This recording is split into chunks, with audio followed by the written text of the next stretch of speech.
Joshua of the Old Testament is a great example of one who not only made a commitment to follow the Lord, but he also committed his family to serve God too. Good morning. This is Pastor Ernie Lewis of the Blue Point Church in Sisney, Illinois, with your thoughts for Wednesday. We remember Joshua as the great captain of Moses' army who led the people through many enemy lands by overcoming their armies with the leadership of the Lord. He also became the leader of Israel as they entered the promised land and helped them defeat the city of Jericho and countless Canaanite strongholds through God's strength and God's leadership. So Joshua's faith in God was a learned faith. It was the kind of thing that got stronger with every victory and every day that he followed the Lord.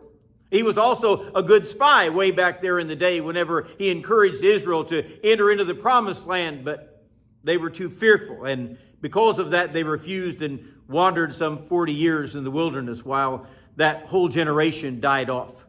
Now, at the end of Joshua's life, he seeks to impart some wisdom to God's people. It's not going to be about armies and battles. He reminds them in Joshua 24 that they can choose for themselves who they will follow. And we know that we all have that choice in life.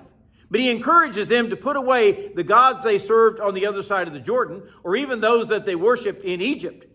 It's really hard to believe that they still had the influence of these idols after what God has done for them, after he has rescued them from Egypt and given them this wonderful promised land.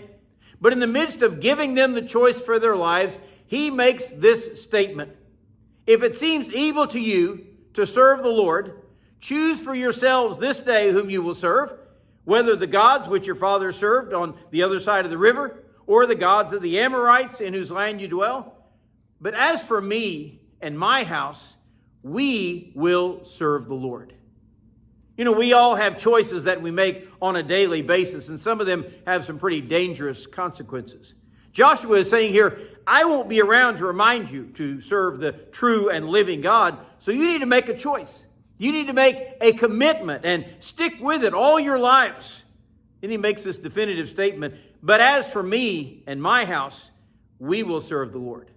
This was apparently a commitment that Joshua had made at a very early age and stuck with it all these years. That's why God chose him to be the leader among his people and used him greatly.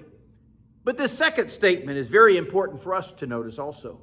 As for me and my house, which means he was going to do everything in his power to guide his family to follow the Lord all their days also. What kind of things are we doing today to lead our family to follow the Lord? I think certainly it will require a solid example of living by faith before them. It will require some time spent in sincere prayer, not only for our family, but with our family, so that they see that we call upon God. It will also take some teaching of the word, whether in our home or, putting some sign on the doorpost, talking about the word day and night. It'll take some taking them to church, where they'll gather with other Christians and realize how important it is that they also have faith. I think we can do a lot of things, but most of all, we can make that commitment.